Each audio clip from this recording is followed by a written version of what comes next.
Siamo? Ok. Radio CRC. Salve, ciao Scott, sono qui. Scott, hi, ciao. La mia è una domanda semplice, una domanda per certi versi anche banale, ma è una domanda che mette i brividi ai tifosi del Napoli da un po' di tempo a questa parte. Visto che ultimamente sembri più affaticato, io ti faccio una domanda molto semplice. Scott, come stai?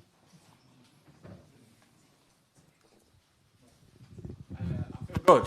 I'm doing my best to recover as much as I possibly can and play match after match, which is what we're paid to do. You know, that's football. You have to turn up every 3 days and give your absolute best in football. So for me, I'm extremely grateful for all the support which the Napoli fans give me, the whole team, the staff, and Mister. And for us, we have an amazing game tomorrow night in the Champions League, and the atmosphere is going to be incredible. Canale 21, a seguire Telea. Hi Scott. Ti chiedo cosa vi ha detto Antonio Conte dopo la sconfitta di Torino e se aver perso contro la Juventus può rappresentare per voi un punto di forza per battere il Chelsea, arrivare ai playoff anche alla luce delle tante indisponibilità. Grazie. Yeah, for sure. The head needs to remain high in football. We have many games, so for us, we have to continue to give our absolute best in football. So it's something to look back on and reflect on the mistakes that we made, and ultimately continue to work. That's the only way to improve in football, is to continue to keep your head high and continue what we've been doing throughout the last 18 months. Telea, on the left. Ciao Scott, Francesco Carbone, Telea. Il Napoli si presenta a questa partita decisiva per il suo futuro in Champions League, in grande emergenza dal punto di vista degli infortuni. In questa stagione, in 32 partite complessive tra campionato e coppe, ben 167 i giocatori indisponibili, 25 infortuni complessivi, di cui 19 dal punto di vista muscolare. Ti chiedo come si convive anche all'interno dello spogliatoio con questa grande emergenza, e dal tuo punto di vista come te la spieghi? Grazie.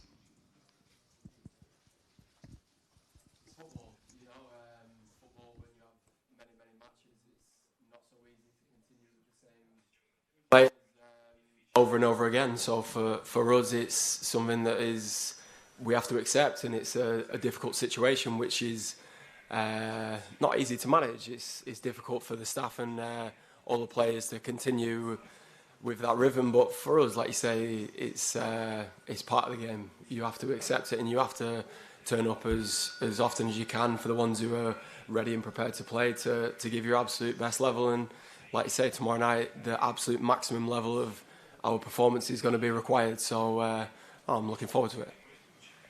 Sport Italia. Ciao Scott, here I am. Ciao. Da quando sei arrivato in Italia sei il calciatore che ha segnato più gol di testa. Ti chiedo se te l'aspettavi, cosa ne pensi, e se eventualmente vorresti che la squadra banalmente alzasse più palloni, producesse più cross. Grazie. No, I don't know. Maybe I have a big head. Rasmus says that to me often, but I've tried to learn throughout my career, has gone on to continue to arrive in the box, to have good opportunities to head the ball or volley the ball or shoot in that way. So yeah, for me it's important to try and arrive as much as I possibly can. Obviously now I'm a little bit deeper in the pitch with Lobotka, with Billy, with Frank and stuff, so yeah, it's something that I enjoy doing, is arriving in the box and trying to cause that little bit of chaos for opposition teams. Pianeta Napoli. Scott, sei il capocannoniere del Napoli in Champions League con 4 gol. Con la maglia dello United nel dicembre 23 hai realizzato una doppietta col Chelsea. È la squadra giusta per segnare i gol che portano il Napoli ai playoff? Yeah, I remember that game against Chelsea very well at Old Trafford. Feels like a long time ago now. So a lot has changed since then. But yeah, for me, it's an opportunity to play against a really good team who have got good qualities in across their entire squad. So there's nothing more than I'd love for the whole team to play really well tomorrow and progress in the Champions League. Info Napoli. Ciao Scott, senti, guardando le partite calciate molto poco da fuori l'area di rigore, eppure siete tutti tanti giocatori che avete il tiro, insomma, ce l'avete nelle vostre corde. Ecco, è una soluzione che soprattutto contro squadre che sono un po' più chiuse dietro la linea della palla si può adottare più spesso? Grazie. Yeah, it's a very good point, actually. My father sometimes says to me I need to shoot a little bit more from outside the box, and whenever I watch the videos back, there is sometimes opportunities to do that, but it depends what is correct for the team in that moment. You know, if you're taking crazy shots from too far out and it ruins the rhythm of the team trying to build attack and sustain in the opposition's half, then it depends on what the correct thing to do is in that moment in time. Canale 8. Scott, buongiorno. Ciao. Buongiorno. Ascolta, domani è una partita fondamentale, lo sappiamo, da dentro fuori, ma è anche uno scontro tra la Serie A e la Premier. Tu conosci ormai benissimo entrambi i campionati. Dopo un anno e mezzo di permanenza in Italia, che valutazione fai delle due realtà, quella inglese e quella italiana? Grazie.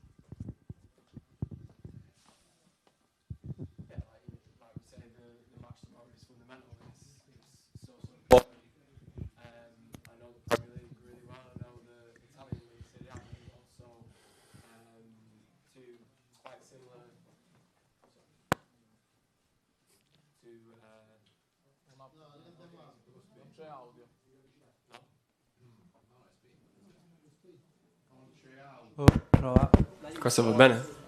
Funziona. Ok. So yeah, it's an opportunity for us to play against a really good team, like I've said, and give our absolute best. And we know they're a very, very good team with good ideas and good players. So it's not going to be easy, but football is never easy. You always have difficult moments and different challenges that you have to attack. Sky UK. Scott, hello, good to see you. Sorry to be like a traditional English journalist and ask you something that's not strictly relevant to this match, but I saw you on a podcast talking about Michael Carrick being one of the best people you've ever seen on the training pitch as a player and as a coach. Are you surprised by the incredible start that he's made to his new career at Manchester United? No, I'm not, to be honest. He's such a great guy, Michael. I've got so much love and respect for him. Him and Kieran McKenna and Ole Gunnar Solskjaer helped me so much in that period where they were at Manchester United, and I wish them nothing but the absolute best. And the two results that they've had have been amazing, especially for me to watch. I'm very, very proud of all the players, and long may it continue. And them games and the big ones against Arsenal, Man City are important, but sometimes it's the games that are not so easy away from home against newly promoted teams or teams of so-called lesser stature, which are probably just as important. So for me, I'm looking forward to watching them and continuing to do well and wishing them all the best. Back to the point in hand, another very young head coach, Yeah. Liam Rossinier. Do you know much about him? But even if not, you must be impressed by the start that he's made. Yeah, I'm impressed. He's obviously a really good young coach who's got good ideas. So for me, I don't really concentrate too much on that. It's more about on what we do and what we can produce on the pitch tomorrow with the players that we have on the pitch. So yeah, like you say, it's going to be a great game, and I'm looking forward to it. The Athletic. Scott, James Horncastle from The Athletic. Last year you had this great relationship with Romelu. You very much knew what you had to do on the pitch in terms of that relationship. This year you've had to play all over the place. You've had to play on the left sometimes when Kevin came into the team. You've had to play deeper because you had all the injuries in midfield. Can you talk us about the challenge for you as a football player this year to kind of cover so many different positions and show real versatility in your game, and yet still be able to impact them with the goals that everyone's been talking about? Yeah, I've learnt a lot, to be honest. I've changed position a little bit, but as you say in football, from being 5 years old to a kid to now, you have to do that. You have to adapt, and you have to, whenever the manager asks you to do a certain job or requires you to do certain different things in football, you have to take it head on as a challenge and show him that you're capable of doing that. And that's something that I've always prided myself on in my career. I'm someone who's always willing to learn. I'm never ever want to not take any advice from a manager or staff or fellow players. So yeah, now I have a good understanding of a fair few positions, which helps you whenever you're playing with other players as well. Thank you, Scott. It's okay. Thank you very much, guys. Appreciate that. Thank you.